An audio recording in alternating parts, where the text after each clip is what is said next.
ሰላም ሰላም ዩናይትዳውያን እንዴት ናችሁ? ቤተሰቦቻችን በመላው ዓለም የምትገኙ እንዲሁም በሀገር ውስጥ ያላችሁ ወደ ማንቹናውያን ሁሉ ሰላም። እነሆ ዛሬም ስለ ዩናይትድ ይመጥናሉ፣ ስለ ዩናይትድ ብትሰሟቸው በጣም ጥሩ ናቸው ያልናቸውን እናንተን የሚመጥኑ መረጃዎችን እንደ ሁል ጊዜው ይዘንላችሁ ተገኝተናል። ከዛሬ መረጃዎቻችን መካከል የነገውን የዩናይትድ የ9 ሰዓት ከ30 ጨዋታ ቀደም ብለን አንዳንድ መረጃዎችን ሰሞኑን ስናደርሳችሁ ነበር። ዛሬም እንቀጥላለን። ዛሬ የመጨረሻ መረጃችን ነው በዚህ ጨዋታ ጉዳይ ማለት ነው የምናደርሳችሁ።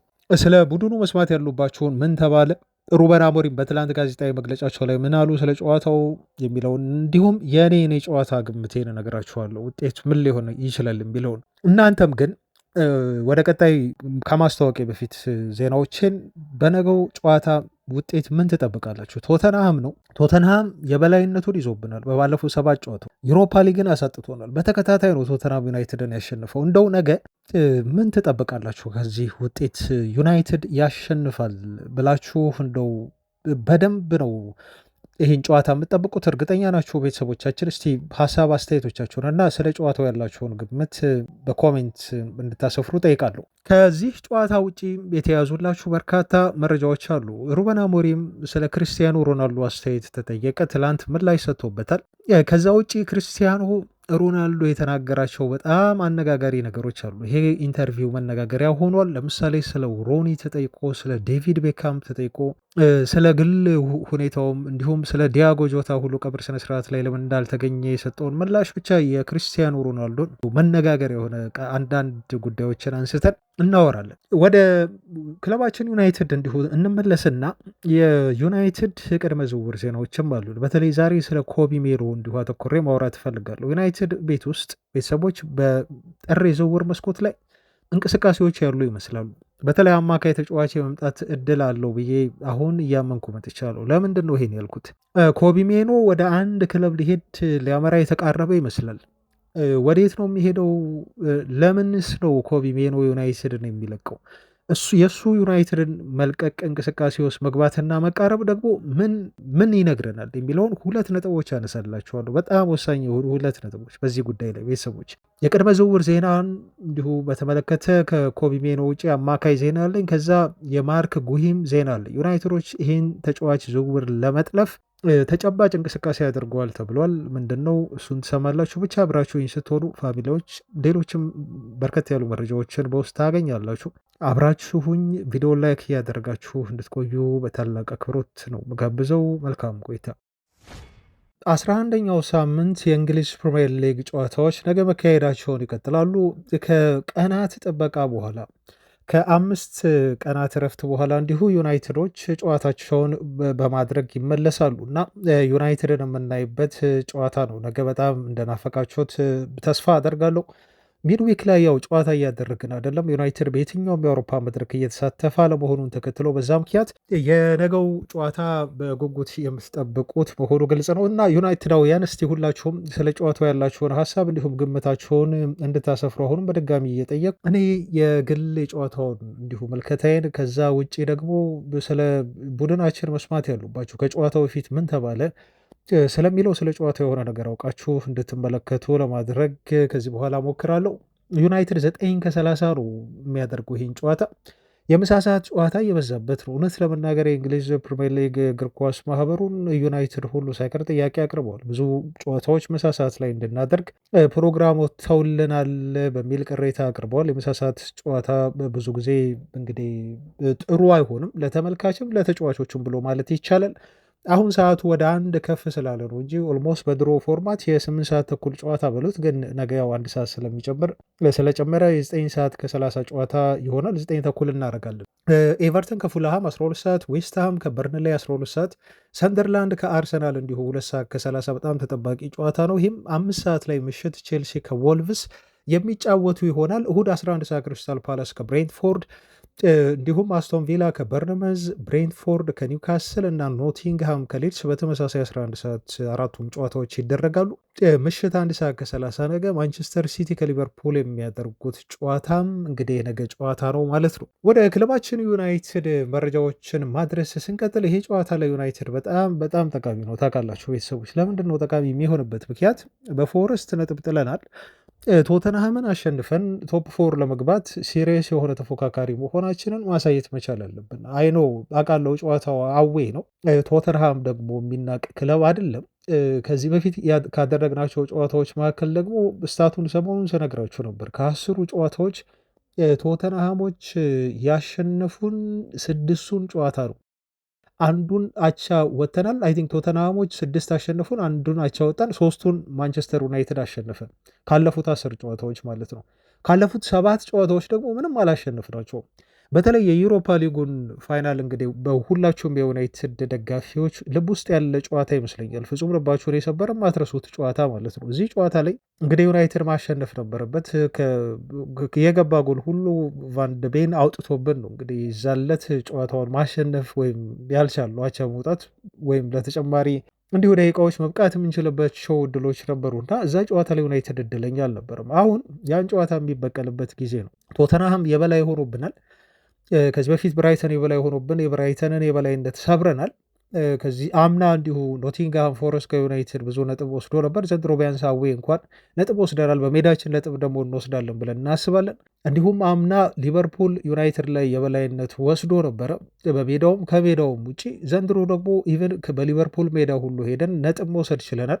ከቼልሲም እንዲሁ ሜዳችን ላይ ነጥብ ወስደናል። ስለዚህ ታሪኮችን አምና ያበላሸናቸውን ነገሮች በሙሉ ዘንድሮ እየካሰን ነው። ስለዚህ ቶተንሃምን የምንበቀልበት እንደው በቀል የሚለው ቃል ለሌላ ነገር መጠቀም አግባብ ቢሆንም ለእግር ኳስ አግባብ ባይሆንም ግን እንደው ቶተንሃም ያስመዘገብንብንን ተከታታይ የሆኑ መጥፎ ውጤቶች አምና የምንክስበት ብለን እናስበው ጨዋታ ይሆናል እና በእልህና በምክንያት ነው የምንገባው። ይሄን ጨዋታ ማሸነፍ ግዴታ ይኖርብናል ማለት ነው። ቤተሰቦቻችን በዚህ ማይንድ ሴት ተጫዋቾቻችን ጨዋታውን እንደሚያደርጉ እንጠብቃለን። በዛ ላይ ከዚህ በፊት እንዳልኩት ቶተንሃሞች የአውሮፓ ሻምፒዮንስ ሊግ ጨዋታ ነበራቸው። ያለፈው ማክሰኞ ኮፐንሃገንን ሲገጥሙ በቼልሲ ከተሸነፉ በኋላ ታዲያ በሜዳቸው ይህን ጨዋታ 3-0 በሆነ ውጤት አሸንፈዋል እና የሻምፒዮንስ ሊጉ ጨዋታ እና የፕሪሚየር ሊጉ ጨዋታ አንድ ባይሆንም ወደ ማሸነፍ ተመልሰዋል ማለት ነው። ለሶስተኛ ተከታታይ ጨዋታ ነው በሜዳቸው አሁን ከዩናይትድን ሲገጥሙ። ዩናይትድ ደግሞ ይሄን ጨዋታ ማሸነፍ ግዴታው ሆኖ ወደ ሜዳ የሚገባበት ነው ማለት ነው። እነሱ ወደ ፕሪሚየር ሊጉ ለማሸነፍ የሚመለሱበት፣ ዩናይትድ ደግሞ ወደ ላይ ለመውጣትና ቶፕ ፎር ለማጠናቀቅ የሚጫወትበት ጌም ይሆናል ማለት ነው እና ጨዋታው በብዙ መልኩ ተጠባቂ እንዲሆን ያደርገዋል። ዋይኒ ሩኒ እንደሰጠው አስተያየት ቶተንሃሞች በቼልሲ ተሸንፈዋል ያለፈውን የፕሪሚየር ሊግ ጨዋታ። ዩናይትዶች ደግሞ በጣም ጥሩ ፎርም ላይ ነው የሚገኙት ከፎረስት ጋር ነጥብ ከመጣላቸው ውጭ። ስለዚህ ቀላል ጨዋታ አይሆንም፣ ከባድ የሆነ ጨዋታ ይሆናል። የዚህ ጨዋታ አሸናፊ ብሏል ዋይኒ ሩኒ፣ የዚህ ጨዋታ አሸናፊ ትልቅ መልእክት የሚያስተላልፍበት ነው። በፕሪሚየር ሊጉ ወደ ላይም ወጥቶ እንደዚሁ ሞመንተሙን አስቀጥሎ የሚሄድበት ነው እና የዚህ ጨዋታ አሸናፊ ጥሩ የተሻለ ደረጃ በፕሪሚየር ሊጉ ይዞ ያጠናቀቃል ብዬ አስባለሁ። በዚህ ምክንያት በጣም ወሳኝ ነው። የሚያሸንፈው ቲም ተነሳሽነት ይፈጥርለታል። የሚሸንፈው ቲም ደግሞ ለቀጣይ ለማንሰራራት የሚከብደውና ለመቀበል እንዲሁ በጣም አስቸጋሪ ውጤት ይሆንበታል በሚል ነው ምን ያህል ይህ ጨዋታ ወሳኝ እንደሆነ ከጨዋታው በፊት አስተያየቱን እንዲሁ የሰጠው ማለት ነው። ያው ሁሌም እንደምለው ቤተሰቦች ዩናይትድ የትኛውንም ቲም የሚያሸንፉ ማሸነፍ የሚችሉ የተጫዋቾች ኳሊቲዎች አሉት። ኢቨን ክፍተቶቻችን እንዳለ ሆኖ ያልሸፈናቸው አንዳንድ ቦታዎች እንደዚሁ በጣም እንደው መሻሻል ያለብን ነገሮች ቢኖርም ግን ይሄ ስኳድ የየትኛውንም ቲም ማሸነፍ ይችላል። ትላንት እንደውም ሩበን አሞሪም በጋዜጣዊ መግለጫቸው ላይ ይህን ጉዳይ በደንብ አድርገው ነው የተናገሩት። እኛ ቤስት ፎርም ላይ ስንሆን እንደው በሙሉ አቅም እና በቲም ስፕሪት ተነሳሽነት ከተጫወትን የትኛውንም ቡድን የማሸነፍ አቅም አለን ሲል ነበር አሞሪም የተናገረው እና ቶተንሃምን በደንብ አድርጎ ለማሸነፍ ይሄ ዩናይትድ ቡድን የሚያንስ አይደለም። የምንፈልገው ፓሽን ነው፣ ሃንገር ነው እና ካራክተር ነው። ያን ጨዋታ ለማሸነፍ ግን በቂ የሆነ መሳሪያ ያለን የሚል እምነት አለኝ እና ከዚህ ጨዋታ ውጤት እኔ ማንቸስተር ዩናይትድ 2-1 ያሸንፋል የሚል ግምቴን ነው የምሰጠው። ቤተሰቦች ምንጊዜም ቢሆን ቀደም ብዬ እንደምናገረው ዩናይትድ ቀድሞ ማግባት መቻል አለበት። ቀድሞ የሚያገባ ከሆነ ጨዋታውን በተሻለ ውጤት የማጠናቀቅ ጥሩ ነጥብ ይዞ የመጨረስም እድል ይኖረዋል። ፎረስትም ላይ ይሄን ብየዋለው። በፎረስቱ ጨዋታ ላይ ቀድመን ማግባታችን በጣም ጠቃሚ ነበረ። ግን ከረፍት በኋላ በሰራናቸው በዛች በሶስት ደቂቃ ውስጥ የተቆጠሩብን ሁለት ጎሎች ነው ነገሮችን ምስቅልቅል ያደረጉት። በቶተንሃም ይሄ ይደገማል ብዬ አላስብም ቤተሰቦች እና ዩናይትድ በተለይ ቀድሞ የሚያገባ ከሆነ ለማሸነፍ የሚቀለው ነው የሚመስለኝ። ኤኒዌይስ ከጨዋታው ዩናይትድ 2-1 በሆነ ውጤት ያሸንፋል፣ 3 ነጥብ ይወስዳል የሚል ግምት አለኝ። የእናንተንም ግምት እንዲሁ ማስፈር ከታች ትችላላችሁ። ከጨዋታው እንደ ወጣ እንበልና አርሰናሉ ሌጀንድ አሽሊ ኮል በአርሰናል ደጋፊዎች ከሃዲ ተብሎ እየተነገረለት ያለና የሚጠሉት ነው። ምክንያቱም ወደ ቼልሲ ተዛውሮ ከአርሰናል ይልቅ ለቼልሲ በጣም ጥሩ ጠቃሚ የሆኑ እንቅስቃሴዎችን ያደረገ ተጫዋች ነው። አሁን ደግሞ በአስተያየት መጥቷል። ኦፍኮርስ እንደ ሌሎች ብዙ አናየውም አሽሊ ኮል ግን አሁን ስለ ፕሪሚየር ሊጉ ታይትል ማን ይበላል ዘንድሮ ማን ሻምፒዮን ይሆናል ተብሎ ሲጠየቅ ሲቲ አሁን የቀድሞ ፎርማቸውን እያገኙ ነው ሲቲዎች እና ሲቲዎች ያሰጋሉ፣ ሲቲን መናቅ የለብንም ብሏል። ከሲቲ በኋላ እንዲሁ ዩናይትድንም እንዲሁ ዝቅተኛ ግምት መስጠት የለብንም ሲል ዩናይትድን መጥቀሱ በዚህ ጋር እንዲሁ አስገርሞኛል ቤተሰቦች። ምክንያቱም እሱ እንደሚለው ከሆነ ዩናይትድ በጣም ጥሩ ፎርም ላይ ነው ያሉት እና ይህንን ጥሩ የሆነ ፎርም የሚያስቀጥሉት ከሆነ እነሱም ተፎካካሪ የማይሆኑበት ምክንያት የለም አይነት አስተያየት ነው የሰጠው። ከዛ ውጭ ሊቨርፑልም ሊቨርፑል ነው፣ ምንጊዜም ቢሆን ለሊቨርፑል ዝቅተኛ ግምት አልሰጥም ብሏል። ግን እስካሁን በተደረጉ ጨዋታዎች አርሰናል የሊጉን ዋንጫ የማንሳት ሰፊ እድል ያለው ይመስለኛል በሚል ነው የተናገረው። ያው እዚህ ጋር ከነኚህ ቲሞች ጋር ነው አብሮ ዩናይትድን የጠቀሰው ማለት ነው። ስለ ዩናይትድ ጥሩ ግምት አለው። ከዚህ በፊት እነ ቲዮ ዋልኮትን ጨምሮ አንድም ሌላ የአርሰናል ሌጀንድ ተጫዋች ስለ ዩናይትድ መሻሻል ይህን አልነገርኳቸውም እንጂ እንዲህ አለም ፓርዲው ሁሉ ሳይቀሩ ቀድሞ ዩናይትድን በመተቸት የሚታወቁ ሰው ናቸው። አለም ፓርዲው ግን ቶክ ስፖርት ላይ እንደው እውነቱን እንነጋገር በሚል እውነተኛ የሆነ በቃ አሁን ዘንድሮ ዩናይትድ ተቀይሯል እንደው ውጤቱ ወይም የሚይዙት ደረጃ ምናምን እሱ ጥሩ ላይሆን ዩናይትድን የሚመጥን ላይሆን ይችላል። ነገር ግን ዩናይትድ እየተሻሻለ እንደመጣ ዩናይትድ ቤት ለውጥ እንዳለ እና ይሄ ለውጥ መናቅ የሌለበት ለውጥ እንደሆነ ግን መናገር እፈልጋለሁ፣ መመስከር እፈልጋለሁ ብለው የዛሬ ዓመት የዛሬ 2 ዓመት ዩናይትድን በከፍተኛ ደረጃ ሲተቹ የነበሩ ፐንዲቶች፣ ጋዜጠኞች፣ የቀድሞ የሌሎች ክለቦች ተጫዋቾች ሁሉ ሳይቀር ለሩበን አሞሪም ቡድን መሻሻሉን እውቅና በመስጠት ለዩናይትድ ጥሩ ግምታቸውን እያስቀመጡ ነው የሚገኙት ለማለት ነው። ቤተሰቦቻችን ማርጅን ነው አሁን የቀሩ ነገሮች ማርጅን ናቸው። ሁሌ ይለዋሉ ዩናይትድ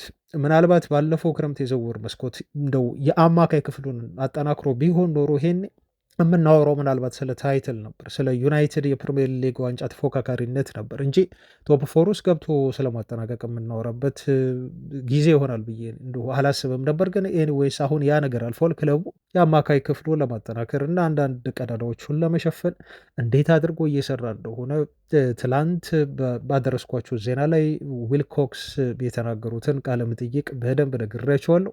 ስለዚህ ቡድናችን መሻሻሉን በዚሁ ይቀጥላል ለማለት ነው። ከዚሁ ጨዋታ እንደውና ከጨዋታው ጋር የተያዙ መረጃዎችን ማንሳታችንን በዚሁ እናብቃና የሩበን አሞሪምን የትላንት ቃለ መጠይቅ እንደው ደግሞ የተወሰኑ ነገሮችን ብቻ አንስቼ ልውጣ። ምክንያቱም ሌሎች ብዙ የምነግራችሁ መረጃዎች አሉኝ። ስለዚህ እዚህ ላይ ጊዜ አንፈጅም፣ ግን ትኩረት የሳቡትን ነገሮች ብቻ እናወራባቸው። ሩበን አሞሪም አንድ የተናገሩት ነገር ምንድን ነው? ስለ ዩናይትድ የአቋም እንዲሁም መቀየርና ስለ ዩናይትድ መሻሻል ምክንያቱ ምን እንደሆነ ተጠይቀው በትላንት ጋዜጣዊ መግለጫቸው ላይ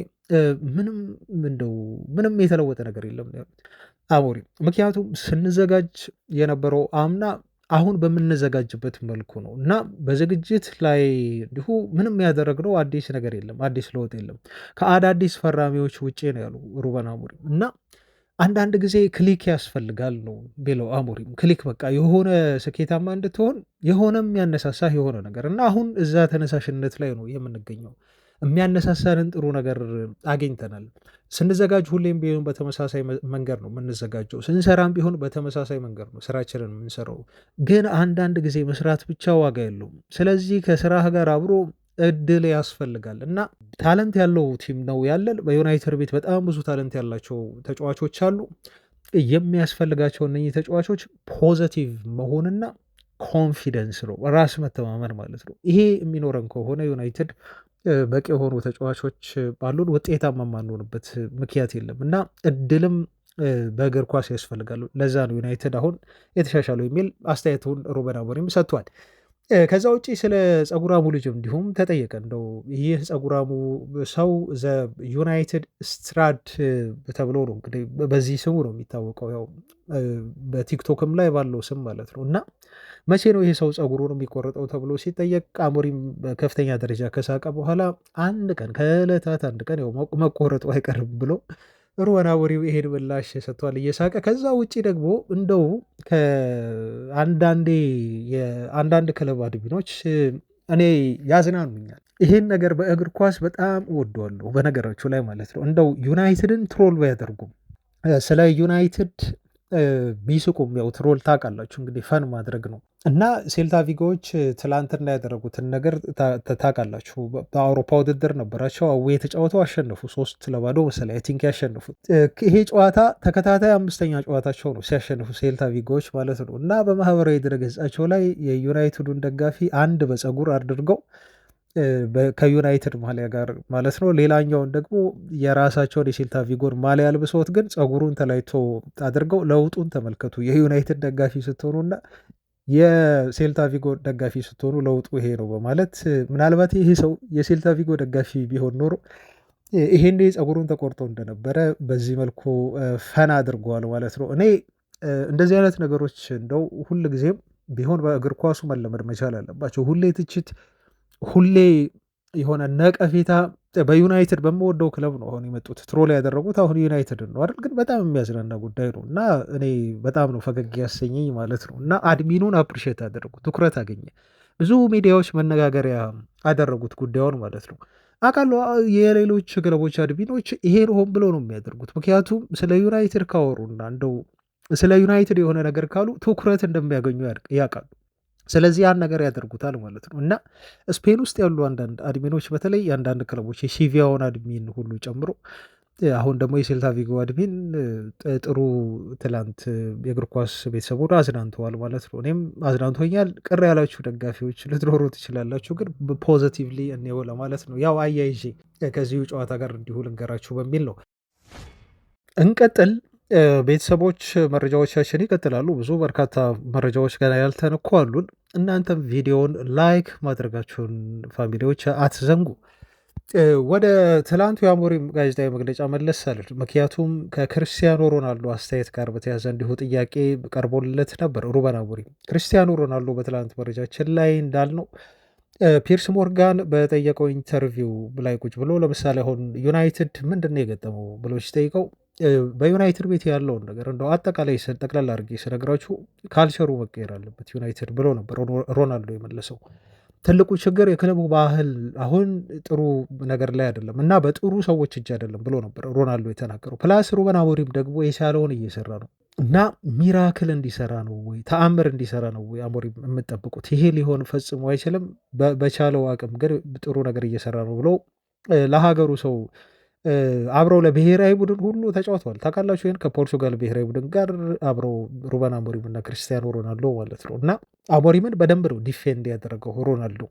በዚህ ጉዳይ ላይ ተጠየቀ ሩበን አሞሪም በትላንቱ ጋዜጣዊ መግለጫው ላይ ክርስቲያኖ ሮናልዶ የሚያወራውን የሚያውቅ ሰው ነው ብሏል ሩበን አሞሪም። ምክንያቱም ክርስቲያኖ ሮናልዶ በሚናገራቸው ነገሮች የብዙ ሰዎችን ትኩረት መሳብ እንደሚችል ያውቃል። ስለዚህ እሱ የሚናገረውን ነገር ጠንቅቆ ያውቃል።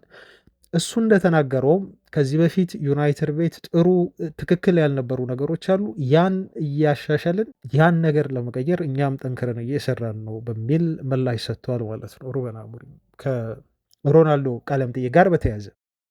እዚህ ጋር ግን እንደው ካነሳሁ አይቀር ቤተሰቦች እንደው ጊዜ ሊወስድብን ይችላል እንጂ ማንሳት እፈልጋለሁ። ምክንያቱም ስለ ሮናልዶ ዩናይትዳዊ ነው። እሱን በተመለከተ መስማት የማይፈልገ የዩናይትድ ደጋፊ ያለ ብዬ አላስብም። ጋዜጣዊ መግለጫ እንኳን አይባልም ኢንተርቪው ነው የሚባለው። ይሄ ኢንተርቪው በራሱ የዩቲዩብ ቻናል ላይ የቀረበ ነው ታውቃላችሁ። ከዚህ በፊት በፒርስ ሞርጋን ላይ ነው የቀረበው።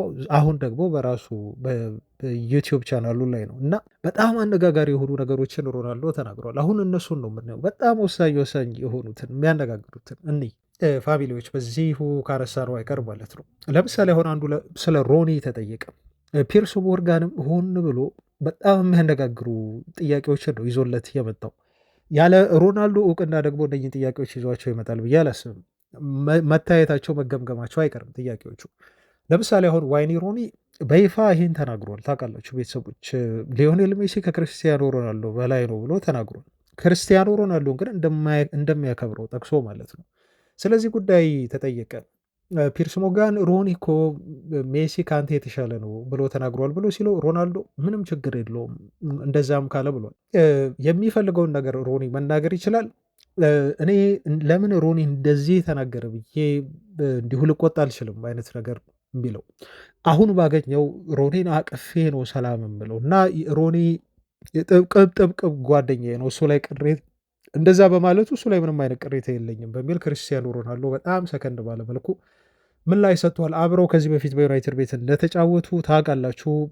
አይ ቲንክ በአውሮፓ ዋንጫ መሰለኝ ክርስቲያኖ ሮናልዶ በፖርቱጋል እንዲሁም ዋይኒ ሩኒ የእንግሊዝ ብሔራዊ ቡድንን ወክሎ ሁለቱ የዩናይትድ ተጫዋቾች ሳሉ በሆነ ጊዜ እንዲሁ በቀይ እንዲወጣ ምክንያት እንደሆነ ሮናልዶ ታውቃላችሁ። እና ከዛ በኋላ የእንግሊዝ ሚዲያዎች ሁለቱን ሰዎች ለማጋጨት በጣም ያልሄዱበት መንገድ የለም። ሁለቱም ተጫዋቾች በጣም ቅራኔ ውስጥ ገብተው ነበር። በኋላ ግን ተነጋግረው ችግሩን ፈቱት ምናምን። ከዛ በኋላ ብዙ አልቆየም። ያው ክርስቲያኖ ወደ ሪያል ማድሪድ ተዛወረና ነገሩ በዚህ ሁኔታ ተለያዩ ማለት ነው። እና አንድ ትኩረት የሳበው የሰጠው ምላሽ ይሄን ነው። ሮናልዶ በጣም በብስለት ጉዳዩን በዚህ መልኩ መልሶታል ማለት ነው። ሌላው ለየት ያለ ነገሩ ምንድን ነው? ትራምፕን ማግኘት እፈልጋለሁ ሲል ክርስቲያኖ ሮናልዶ ተናግሯል። ትራምፕ እኔ ተመሳሳይ ነገር አለን፣ ምክንያቱም አሁን ትራምፕን ባገኘው ምን ልለው እንደምችል እዚህ መናገር አልፈልግም ብሏል። ግን ትራምፕ ዓለምን መቀየር የሚያስችል ፖቴንሻል እንዳለው ወይንም ስልጣን ብሉት አቅም ያለው ሰው እንደሆነ አምናለሁ ብሏል። እና እንግዲህ ውስጡ ያውቃል ሮናልዶ ለምን ትራምፕን ማግኘት እንደፈለገ በዚህ መልኩ ግን ተናግሯል። ከዛ ውጪ ታዋቂ መሆን በተለይ እንደኔ ታዋቂ መሆን በጣም አሰልቺ የሆነ ነገር ነው ብሏል ሮናልዶ። አሁን ላይ እንደው ስራዬን ብቻ እየሰራሁ ግን ታዋቂ ባልሆን እመርጣለሁ፣ ምክንያቱም ነፃነት የለኝም በሚል ነው ክርስቲያኖ ሮናልዶ ምላሽ የሰጠው። ይሄም ትንሽ መነጋገሪያ ነበር። ከዛ ውጪ የዲያጎ ቀብር ስነስርዓት ላይ አልተገኘም። ያው ብዙዎች ይሄን ነገር አልተመቻቸውም። ኦፍኮርስ እኔም እውነቱን ለመናገር የተመቻኝ ጉዳይ አይደለም፣ ምቾት አይሰጠኝም። ለምንድን ነው ክርስቲያኖ ሮናልዶ እሱ ቀብር ላይ ያልተገኘው ለሚለው በጣም በቂ የሆነ አሳማኝ ምክንያት እፈልጋለሁ። አሁን እኔ ፐርሰናሊ ሮናልዶ ላይ አታክ ለማድረግ አይደለም፣ ደግሞ የሮናልዶ አድናቂዎች እዚህ ጋር ስለ ችሎታው አይደለም አሁን እያወራን ያለ ነው። ግን ዲያጎ በሞተበት ወቅት ሮናልዶ ሲነገረኝ እንደ ማንኛውም ሰው በጣም አዝኛለሁ፣ በጣም ነው ያለቀስኩት ብሎ ነው የተናገረው። ከዛ በፒርስ ሞርጋን ለምንድን ነው ታዲያ ቀብሩ ስነስርዓት ላይ ያልተገኘው ብሎ ሲጠይቀው ሁለት ምክንያቶች ያሉኝ አለ ሮናልዶ። አንደኛው አባቴ ከሞተ በኋላ ዳግመኛ መቃብር ቤት ሄጄ አላቅም ብሎ ተናገረ። ኦኬ ይሄን አንድ ምክንያት ነው ብሎ ያለው ይሄን እኔ ኦፍኮርስ ተቀብዬዋለሁ። ምናልባት መሄድ ላይፈልግ ይችላል። ከአባቱ ሞት በኋላ በጣም አዝኗል። በነገራችሁ ላይ ስለ አባቱ ሞት ከዚህ በፊት ታሪኩን ሰምታችሁ ሊሆን ይችላል። ክርስቲያኖ ሮናልዶ በጣም የሚወደው ስሙን ራሱ ሮናልዶ ብሎ የሰየመው አባቱ ነው ታውቃላችሁ። ከአሜሪካው ፕሬዚዳንት ስም ወስዶ ነው ስሙን ለልጆ የሰጠው እና ይሄ ሁሉ ዝና ላይ ሳለ ይሄ ሁሉ ሀብትን አግኝቶ ሳለ አባትየው ምንም አያውቅም ነበር ማለት ነው። እና በዩናይትድ አካዳሚ መጥቶ ታዳጊ እያለ ገና ታዳጊ እያለ ራሱን ለማሳየት በሚጥርበት ሰዓት ነበር አባትየው ህልፈቱ የተነገረው። እና አባቱ በደንብ አድርጎ የሮናልዶን እውቅና ሳያጣጥም ገና በልጅነቱ ነው ያለፈበት። እና ቢኖር ብላችሁ ደግሞ አስቡት። በጣም እንደው ሮናልዶ ሁሌ ሲናገር እንባ ነው የሚቀድመው ስለ አባቱ እና አባቴ ኖሮ እሱን እንደው ባኖረው አይነት ነገር ነው። እና ልብ የሚሰብር የሆነ እንትን ያለው ሀዘን ነው የገጠመው ሮናልዶ። በዛ ምክንያት አንድ ቀብር ስነስርዓት ላይ አልሄድም ብሏል። ይሄ ሞር ለእኔ ምናልባት በጣም አሳማኝ የሆነ ምክንያት ይመስለኛል። ሁለተኛው ምክንያት ግን የሚዲያ ትኩረት በራሱ መሆን አልፈልግም ሲል ሮናልዶ ተናግሯል። እቺ በአስተያየቱ ላይ ነው እንደው ትንሽ እችን እንደ ምክንያት አድርጎ ባያቀርባት በጣም ደስ ይለኝ ነበር። ቤተሰቦች ግን የትም ቦታ እኔ ልሂድ አለ ሰርከስ ይወዳሉ። በተለይ ሚዲያዎች በአጠቃላይ ትኩረት ይሰጣሉ ይላል እና እኔ የሆነ ቦታ ከተከሰትኩ ለዛ ነገር ስለዛ ነገር መወራቱ ቀርቶ ሁሉም ነገር ወሬ ሁሉ ስለኔ ይሆናል። ስለዚህ ትኩረቱ ሁሉ ወደ እኔ ይዞራል። ይሄ ደግሞ እኔ ለእኔ ምቾት አይሰጠኝም። ወደ እኔ ትኩረቱ ሁሉ እንዲዞር አልፈለኩም። በዛ ምክንያት ነው ቀብር ስነስርዓቱ ላይ እንዲሁ ያልተገኘሁት በሚል ክርስቲያኖ ሮናልዶ በዚህ መልኩ ምላሹን ሰጥቷል ማለት ነው። ሌላው ስለ ዴቪዶ ነው ፒርስ ሞርጋን የጠየቀው እና ዴቪዶ ብቸኛው የተከተልከው አፍሪካዊ ሰው ነው ብለው ጠየቀው በኢንስታግራም ማለት ነው። እና እንደው ለምንድን ነው ዴቪዶን ፎሎ ያደረግከው? ክርስቲያኖ ሮናልዶ ፎሎ ያደርግ ብዛት ታውቃላችሁ። ብቸኛው አፍሪካዊ ሲንገር ወይ የሙዚቃ ጸሐፊ ነው ታውቃላችሁ። ናይጄሪያዊ ነው። ዴቪዶ ዘፋኝ ነው እና ለምንድን ነው እሱን የተከተልከው ብሎ ሲጠይቀው አሁን እሱ የኔ በጣም ጥሩ ጓደኛው ነው ብሎ ነው ክርስቲያኖ የመለሰው። እና ልክ እንዳንተ ሁሉ አለው ፒርስ ሞርጋንም የክርስቲያኖ አድናቂና ፍሬንድ እንደሆኑ ታውቃላችሁ። እና እስካሁን ድረስ የሚገርመህ በአካል አልተገናኘንም፣ በአካልም እንዲሁ አልተያየንም፣ ግን በፌስ ታይም ብቻ ነው የምናወራው። ግን እኔ አደንቀዋለሁ በሚል ክርስቲያኖ ሮናልዶ ለምን ዴቪዶን እንደሚከተለው በዚህ መልኩ ተናግሯል ማለት ነው። ሌላው ክርስቲያኖ ሮናልዶ የተጠየቀው እና ምላሽ እንደዚሁ የሰጠበት ጉዳይ የዴቪድ ቤካምን ጉዳይ ነው እና ፒርስ ሞርጋን እንደዚህ ያለው አንድ በጣም የታወቀ ቢች አለ እንደውም ስም ጠቀሰለት። ይህን የቢች ዳር ቦታ ኮፓ ካባና የሚባል ቢች ላይ አንተና ዴቪድ ቤካም አብራችሁ ትሄዳላችሁ ወይ ዴቪድ ቤካም እና አንተ ብቻ ትሄዳላችሁ እዛ ቢች ዳር ላይ እና ማን ይበልጥ እንግዲህ ብዙ ህዝብ ብዙ የሚዝናኑ ሰዎች በተሰበሰቡበት ማለት ነው ማን ይበልጥ ትኩረት የሚስብ ይመስልሃል ተብሎ ሮናልዶ ሲጠየቅ ለአፍታ አላሰበም እና ከመሆን ፒርስ ሞርጋን እያለ ነው ማለት ነው ምላሽ የሰጠበት። እኔ ነኝ ትኩረት የምስበው ይሄ ምንም ጥያቄ የለውም ሲል ሮናልዶ እየሳቀ ይመልስለታል ማለት ነው። ምክንያቱ ብሎ ተናገረ ሮናልዶ። ምክንያቱም አንደኛ ሁለታችንም ፌመስ ሰዎች ነን፣ ይሄ ግልጽ ነው፣ ሁለታችንም ትኩረት እንስባለን አለ። ዴቪድ ቤካምን በጣም ቆንጆ ጥሩ የሆነ የሚያምር ፌስ አለው ዴቪድ ቤካም አለ። ነገር ግን እኔ ደግሞ በጣም ፐርፌክት የሆንኩ ሰው ነኝ ሲል ነው ምላሽ የሰጠው ማለት ነው ሮናልዶ። እና በዚህ ጉዳይ ምንም አትጠራጠር፣ ዴቪድ ቤካም የታወቀ እና በጣም ቆንጆ ወንዳ ወንድ የሆነ ሰው ነው። እኔ ግን ፐርፌክት የሆንኩ ሰው ነኝ እና ምንም አይነት እንከን አይወጣልኝም በሚል ክርስቲያኖ ይሄን ለዚህ ጥያቄው በዚህ መልኩ እየሳቀ ምላሽ ሰጥቶበታል ማለት ነው። እንግዲህ በቀልድም መልክ አሁን አንዳንድ ሰዎች ይወላቸው ክርስቲያኖ ሮናልዶ የሚያወራውን ነገር አንዳንድ ጊዜ በጣም ቀልደኛ ነው። ሮናልዶ መጫወት ይፈልጋል፣ ግን ሲጫወት ምንጊዜም ወይም ሲቀልድና ሲስቅ ለራሱ ከፍተኛ የሆነ ግምቱን ሰጥቶ ነው እንትን የሚለው አይረሳም። ይሄን ነገር አይረሳም። ሁሌም ቢሆን ለራሱ ከፍተኛ የሆነ ግምት መስጠቱን ለራሱ ይበልጥ ራሱን መውደዱን ክርስቲያኖ ሮናልዶ መቼም ቢሆን ረስቶ አያውቅም ማለት ነው እና ይቀልዳል፣ አስተያየቱን እንደዚህ ይሰጣል። አሁን ለምሳሌ ከቤካም ጋር በተያያዘ ስለሰጠው አስተያየት እንዲሁ ሳወራ፣ ነገር ግን በቀልድ መልክ እንዳወራው ቪዲዮውን አይታችሁ ታውቃላችሁ። አንዳንድ ሰዎች እንዲሁ ዝም ብለው ሚዲያ ላይ ያዩታል ጽሁፉን፣ ከዛ በኋላ ለክርስቲያኖ ሮናልዶ ሌላ ስም ሲሰጡት ሁሉ ታያላችሁ። ሮናልዶ እንደዚህ ነው፣ ግን የሚያወራበት ቶን ክርስቲያኖ ሮናልዶ ከዛ አንጻር እንደማያዩ በቃ እኔ ብቻ ነኝ፣ እኔ ልታይ፣ እኔ በሁሉም ነገር እኔ እበልጣለሁ ከሚል አንግል ብቻ ሳይሆን ከቀልድም ጋር እያዋዛ ምክንያታዊ የሆኑ ነው የሆነ ነገር የሚለውን ለማንሳት ነው። ብዙም በነገራችሁ ላይ እንትን የሚሉ አነጋጋሪ የሆኑ አስተያየቶችን ነው ክርስቲያኖ ሮናልዶ እንዲሁ እየሰጠው ማለት ነው። ለምሳሌ አሁን ስለ ሳውዲ ፕሮ ሊግም እንዲሁ ተጠይቆ በላሊጋው ጎል ከማስቆጠር ይልቅ በሳውዲ ፕሮ ሊግ ጎል ማስቆጠር በጣም ከባድ ነው ሲል የተናገረው ነገር ለምሳሌ አንዱ መወያ የሆነ ነገር ነው። ይሄ በእርግጥ አከራካሪ ሊሆን ይችላል። ሳውዲ ሊግ ላይ ግን ከላሊጋው የበለጠ ጎል ማስቆጠር በጣም ከባድ ነው ሲል ነው የሚገልጸው። እንዲሁም የሳውዲ ፕሮ ሊግ ከፖርቹጋል ሊግ በጣም ይከብዳል እና ይበልጥ ጠንካራና ፉክክር ያለበት ሊግ ነው ሲልም ኢቨን ከሀገሩ ከፖርቹጋል ሊግ አስበልጦታል ማለት ነው። ጎል ማስቆጠሩን ደግሞ ከስፔን ሊግ ይልቅ በጣም ከባድ ነው ሲል ነው ሳውዲ ላይ እንዲሁ እንትን ያለው።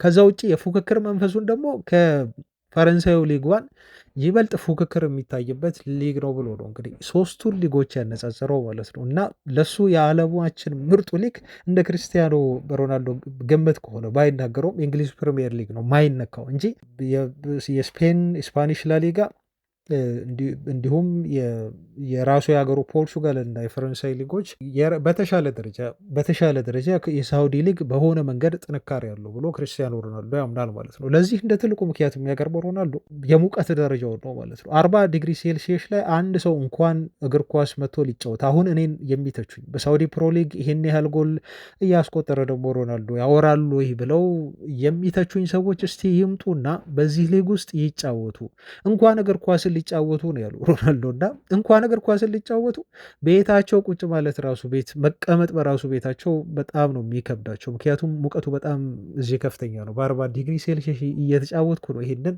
ጎል ያስቆጠርኩትና ማንም ሰው ይትቸኛል፣ ግን የሙቀቱን አይደለም ለመጫወት ቤት ቁጭ ለማለት የሚቋቋመው አይደለም በሚል ነው ማለት ነው ሮናልዶ የተናገረው ማለት ነው። እና እንደዚህ ያሉ በጣም የሚያነጋግሩ ለምሳሌ አሁን በላሊጋው ጎል ማስቆጠር ቀላል ነው ከሳውዲ ፕሮ ሊግ ይልቅ ብሎ የተናገረበት ንግግሩ ብዙ ሰዎች ትኩረት እንዲሰጡትና እንደው ትርጓሜውን እንዲቀይሩበት አድርጓል። አሁን ይሄ በቀጥታ የተወሰደበት የስፓኒሽ ላሊጋ ከሳውዲ ፕሮ ሊግ አይበልጥም እና የሳውዲ ፕሮ ሊግ ይበልጣል ክርስቲያኖ ሮናልዶ አለ ብለው ነው እንደው ጋዜጦች የተረጎሙበት ማለት ነው። እሱ ግን መናገር የፈለገው ኮንሴፕቱ ምንድን ነው? በሳውዲ ከፍተኛ የሆነ ሙቀት ስላለ እስከ 40 ዲግሪ ሴልሺየስ ስለሆነ ሙቀቱ ጎል ማስቆጠር በጣም ይከብዳል። እሱ የሚለው ከሙቀቱ ጋር አያይዞ ከስፔን ላሊጋ ይልቅ በሳውዲ ጎል ማስቆጠር ይከብዳል ብሎ የእሱ ኢንቴንሽን እንደዛ ነው። ግን ያው ብዙ ክርስቲያኖ ኢንተርቪው ሲሰጥ መነጋገሪያ ነገር ወይንም መነጋገሪያ ርዕስ እንዲሁ አያጣም።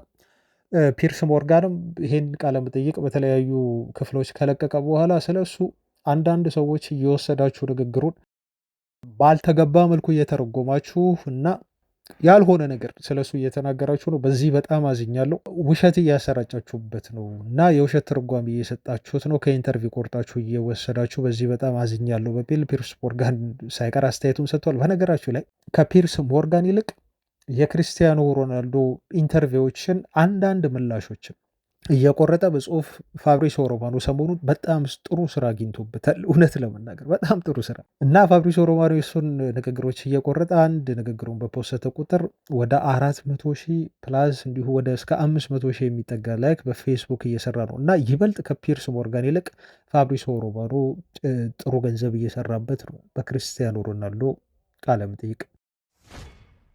ተመለስን ቤተሰቦች ወደ ክለባችን ዩናይትድን በቀጥታ እንዲሁ ወደ ተመለከቱ መረጃዎችን ማድረሳችንን እንቀጥል። የክርስቲያኖ ሮናልዶን መረጃ አጠሉትም ዩናይትዳዊ ነው፣ እንዲሁም ከዩናይትድ ጋር ኮኔክሽን ያሉት መረጃዎች ስለሆኑ ነው በዛ መልኩ ያደረስናችሁ። አሁን የዩናይትድ እንደው በጣም አጠረጥር ያሉ መረጃዎችን ላድረሳችሁ። ከቅድመ ዝውውር ጋር የተያዙ አንዳንድ ጉዳዮችም አሉ፣ እነሱን እያነሳን እንቀጥል።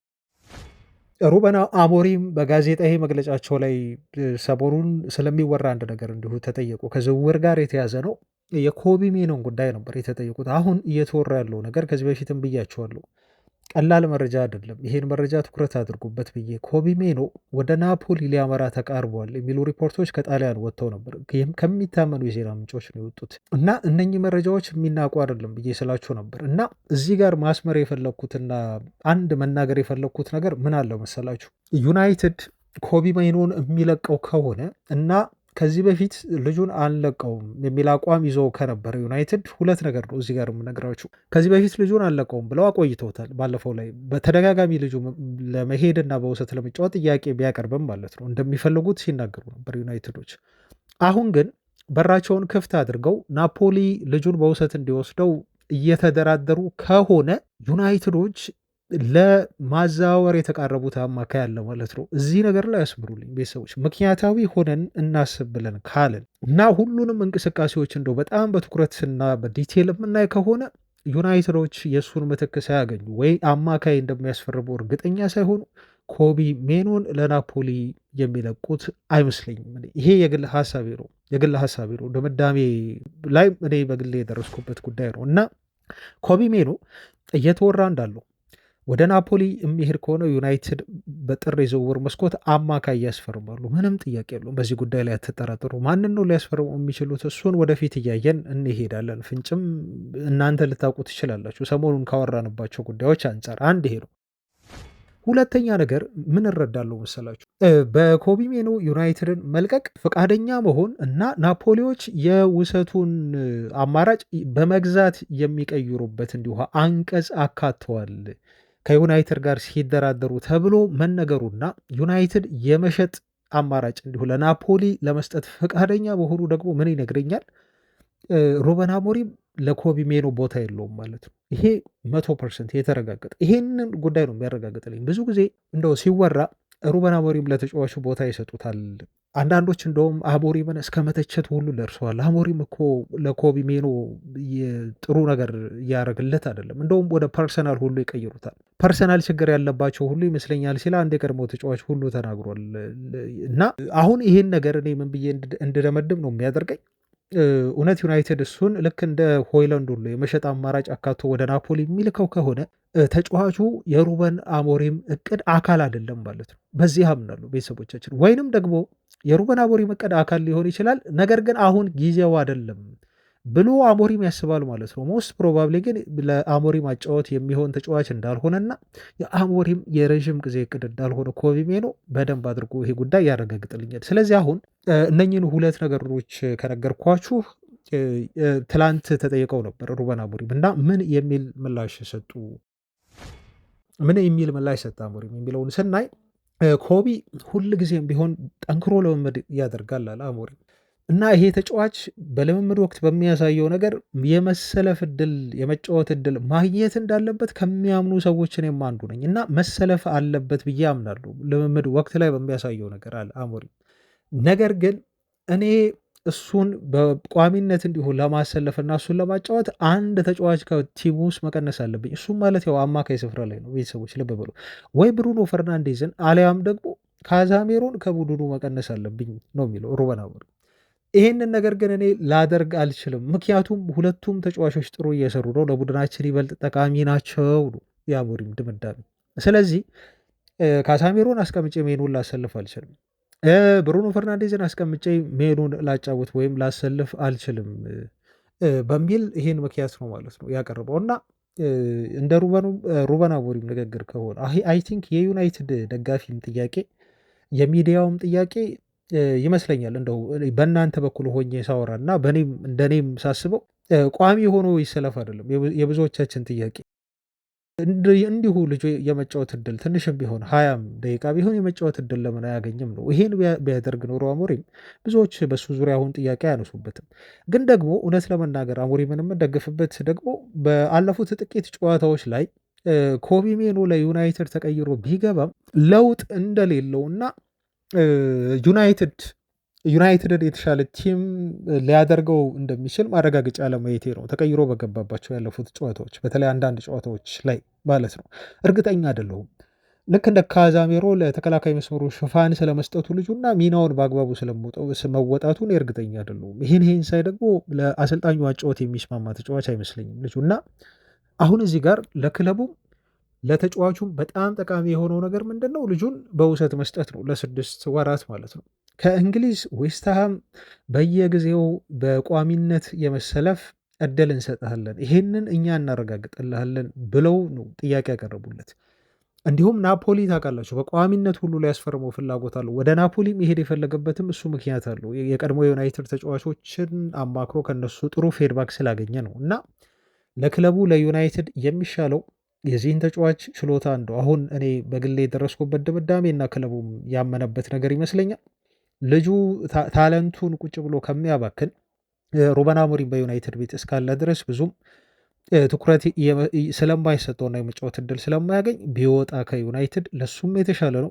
ዩናይትድም እንግዲህ ምናልባት ሊጎዳ ይችላል ልጁ ታለንቱን ካገኘ፣ ግን ሪስክ ነው። ይሄን ምንጊዜም ደግሞ መቀበል መቻል አለብን። ስለዚህ አዋጩ ነገር ልጁን በውሰት ሰጥቶ እንዲጫወት ማድረግ፣ ብቃቱን እንዲያሳይ ማድረግ እና ተጫዋቹን ሸጦ ለዩናይትድ ገንዘብ ማምጣት ነው። አሊያም ደግሞ ሌላ ቦታ ጎልብቶ ልጁ ተመልሶ ወደ ክለቡ መጥቶ ደግሞ የመጫወት እድል እንዲሰጠው ማድረግ ነው ማለት ነው። ክለቡ በዚህ ጉዳይ ላይ ሳይወስን አይቀርም። ወደ ቅድመ ዝውውር ዜናዎች እንዲሁ ስናልፍ የማርክ ጉሂና የማንቸስተር ዩናይትድ ጉዳይ አሁን ጠንከር እያለ መወራቱን ቀጥሏል። ቤተሰቦች ስለ አንድ አዲስ ነገር ሰምተን ነበር። በማርክ ጉሂ የዩናይትድ ዝውውርን በተመለከተ ዊልኮክስ ከዩኒክ ስፖርትስ ግሩፕ ኤጀንሲ ከሚባል ተቋም ጋር ተገናኝተው በዚህ ተጫዋች ዝውውር ዙሪያ አውርተዋል ተብሎ ተገልጿል። ያወሩት ደግሞ ባለፈው ክረምት ነው። ኢቨን ተጫዋቹ ወደ ሊቨርፑል ለመዛወር እንቅስቃሴ በሚያደርግበት ወቅት ሁሉ ሳይቀር ነው እንግዲህ ከዚህ ተቋም ጋር ወይም ኤጀንሲ ጋር ዊልኮክስ ተገናኝተው ያወሩት እና ከሊቨርፑል ዝውውሩን ለመጥረፍ በይፋ እንቅስቃሴ አድርገዋል ተብሎ የተነገረው። ይህ የሚያሳያችሁ ጉሂ ላይ ያላቸው ፍላጎት ዩናይትዶች ቀላል እንዳልሆነ ነው የተነገረው። ከኤጀንሲው ጋር ሁሉ ሳይቀር በጣም ጥሩ የሆነ ፖዘቲቭ የሆነ ንግግር አድርገዋል እና ጉሂም ቢሆን ኦፍኮርስ ፍላጎቱን አስቀምጧል እዚህ ጋር ለአርነ ስሎት እንደነገረው ከሆነ ጉሂ ወደ ሊቨርፑል ማምራት እፈልጋለሁ እና ወደ ሊቨርፑል ለመምጣት እንደው ቅድሚያ ለሊቨርፑል ይሰጣሉ ብሎ ተጫዋቹ ይሄን ጉዳይ ለአርነ ስሎት ቀደም ብሎ ነግሯቸው ነበር። ግን ወደ ሊቨርፑል ሳሄድ ቀር እንደምታውቁት እና አሁን በፓላስ ቤት ቆይቷል። ልጁ ምናልባት እንግዲህ ሀሳቡን ቀይሮ እንደው ዩናይትድ ጠይቆታል። ወደ ዩናይትድ የመዛወር እድል ቀልቦለታል። ብዙ ጊዜ ክለቦች እንዲህ ፉክክር ውስጥ ሲገባ አብላጫው የኮንትራቱ ሁኔታ ነው የሚታየው እና ዩናይትድ የተሻለ ፕሮፖዛል ከሊቨርፑል የተሻለ ኮንትራት የተሻለ የመግዣ ዋጋ ነው አቅርበው የነበረው ማለት ነው እና ለሻጩም ክለብ ለተጫዋቹም ጠቃሚ ሆኖ ለኤጀንሲውም በዩናይትድ በኩል የቀረበው ኮንትራት ነው ተብሎ ነው የተጠቀሰው ከሊቨርፑል አንጻር ሲታይ ማለት ነው። በዛ ምክንያት ዩናይትድ እንደው የጉሂ ፈቃደኝነት የሚያገኝ ከሆነ ይህን የተከላካይ መስመር ተጫዋች ለማስፈረም የተሻለ እድል ሊኖረው ይችላል እና ሁሉም ውሳኔው በሙሉ ተጫዋቹ ላይ ዲፔንድ የሆነ ነው ማለት ነው። ግን ዩናይትዶች አሁንም ይህን ልጅ ይፈልጉታል። ቀጣይ ጥር የዝውውር መስኮት ላይም ይሁን ክረምት የዝውውር መስኮት ላይ በቅድመ ስምምነት ተጫዋቹን ለማስፈረም በይፋ ፉክክሩን ከሊቨርፑል ጋር እንዲሁ ይቀላቀሉታል ተብሏል። ትላንት የስፔኑ ክለብ ሪያል ማድሪድ ከዚህ ተጫዋች ዝውውር ፉክክር በይፋ እንደወጣና አሁን ተጫዋቹን ለማስፈረም ጥረት እንደማያደርግ መነገሩ ትላንት የሚታወስ ነው። ወደ ቀሪ ሌሎች አጠር ያሉ መረጃዎችን እንዲሁ ወደ ማድረስ ልቀጥልና ቤተሰቦች የኢሊየት አንደርሰን የ22 ዓመቱ የአማካይ ስፍራ ተጫዋች ከኖቲንግሃም ፎረስት ለማስፈረም ዩናይትዶች ቀጣይ ክረምት ላይ ሳይሆን በጥር የዝውውር መስኮት ጥረት ሊያደርጉ በጣም ተዘጋጅተዋል ተብሎ ተነግሯል። ምናልባት የተጫዋቹን ፈቃደኝነት ማግኘታቸውና ልጁ ወደ ኦልትራፎርድ አምርቶ ለዩናይትድ ለመጫወት ፍቃደኛ መሆኑ ተነሳሽነቱን ፍላጎቱን ከወዲሁ መግለጹ ለዩናይትዶች ዝውውሩን ሊያቀልላቸው ይችላል ብሎናል። ቲም ቶክ ለዩናይትድ ለዚህ ተጫዋች ዝውውር 60 ሚሊዮን ፓውንድ ሂሳብ ሁሉ እንደሚያቀርብ መነገሩን ከዚህ በፊት ነግረናቸዋል ቤተሰቦች። እንዲሁም አንድ ሚተር የተባለው እውቅና ተአማኝ ስለ ዩናይትድ መረጃዎችን የሚያወራ የሚናገር ጋዜጠኛ ዩናይትድ ጥር የዝውውር መስኮት ላይ ኢሊየት አንደርሰንን የማስፈረም ሰፊ እድል አለው ብሎ መናገሩን የምታስታውሱት ነው። ስለዚህ ዩናይትዶች ይህን ተጫዋች ሊያስፈርሙት ይችላሉ ተብሎ እንዲሁ ተነግሯል። ከዛ ውጭ ጆሹዋ ዘርክዜ አሁንም ቢሆን ፈላጊዎቹ የዩናይትድን በር እያንኳኩ ይገኛሉ። ሮማ በተለይ ይህን ተጫዋች ለማስፈረም ባለፉት ጥቂት ቀናት ከፍተኛ ጥረት እያደረገ ነው ተብሎ እየተነገረ ነው። የ24 ዓመቱ ተጫዋች እንግዲህ ወደ ሆላንድ ብሔራዊ ቡድን ጥሪ ደርሶት ወደ ዓለም ዋንጫ ተሳትፎ ለማድረግ ሲል ዩናይትድን በጥር ለመልቀቅ ተዘጋጅቷል ተብሎ ተገልጿል። ከዚህ በፊት የቀድሞ የሆላንድ ሌጀንድ አንድ ተጫዋች ጆሹዋ ዘርክዚን ዩናይትዶች እያባከኑት ነው፣ ለዚህ ተጫዋች የመጫወት እድል እየሰጡት አይደለም አሞሪም እና አሰልጣኙ ትክክል እየሰሩ አይደለም ብሎ መተቸቱ ይታወሳል። አሁን ደግሞ ካልሺዮ ሜርካቶ የተባለው የጣሊያን ጋዜጣ ዘርክዚ አሁንም ዩናይትድን ሊለቅ ይችላል ጥር ላይ ብሎ መረጃ አውጥቷል። ከዛ ውጪ ደግሞ የኢኤስፒኤንን መረጃ ስና ኤሪክ ቴናግ በድጋሚ እንደው ወደ እንግሊዝ ፕሪሚየር ሊግ ሊመጡ ይችላሉ ተብሎ ሰሞኑን ሲወራ ነበር፣ ሰምታችኋል ቤተሰቦች። ምክንያቱም ወልቭሶች አሰልጣኝ እየፈለጉ ነው። ብዙ አሰልጣኞችን በእጩነት ይዘው እያዩ እንደሆነ ታውቃላችሁ። ከነኛ መካከል ኤሪክ ቴናግ አንደኛው ነበሩ እስከ ቅርብ ጊዜ ድረስ። ግን አሁን ኤሪክ ቴናግ ወደ ቀድሞ ክለባቸው አያክስ በአሰልጣኝነት ሊመለሱ እንደሆነ እየተነገረ ነው የሚገኘው። ምክንያቱም አያክሶችም አሰልጣኛቸውን አሰናብተዋል። ስለዚህ አያክሶች በሜዳቸው በአውሮፓ ሻምፒዮንስ ሊግ በጋላታሳራይ በጣም ሰፊ በሆነ ውጤት ከተሸነፉ በኋላ የአሰልጣኝ ቅያሬ ለማድረግ መወሰናቸውን ተከትሎ ኤሪክ ቴናግን በድጋሚ ወደ ክለቡ ሊመልሱ ነው በሚል ዜና ወጥቷል ማለት ነው። ቤተሰቦች ለማንኛውም ለዛሬ ያስኩላችሁ መረጃዎች እነኝህን ይመስላሉ። አብራችሁኝ ስለሆናችሁ ስለቆያችሁ፣ ሁሌም ድጋፋችሁን ስለምትሰጡኝ እጅግ ከልብ አመሰግናለሁ። ቤተሰቦች በነገው ጨዋታ ዙሪያ ያላችሁን ግምት እያሰፈራችሁ እንደው ነገ በመልካም ውጤት በቀጣይ ቪዲዮ እንድንገናኝ በጥሩ ዜና እየተመኘሁ መልካም ጨዋታ እንዲሆንላችሁ እመኛለሁ። ሰላም ሁኑ ባይ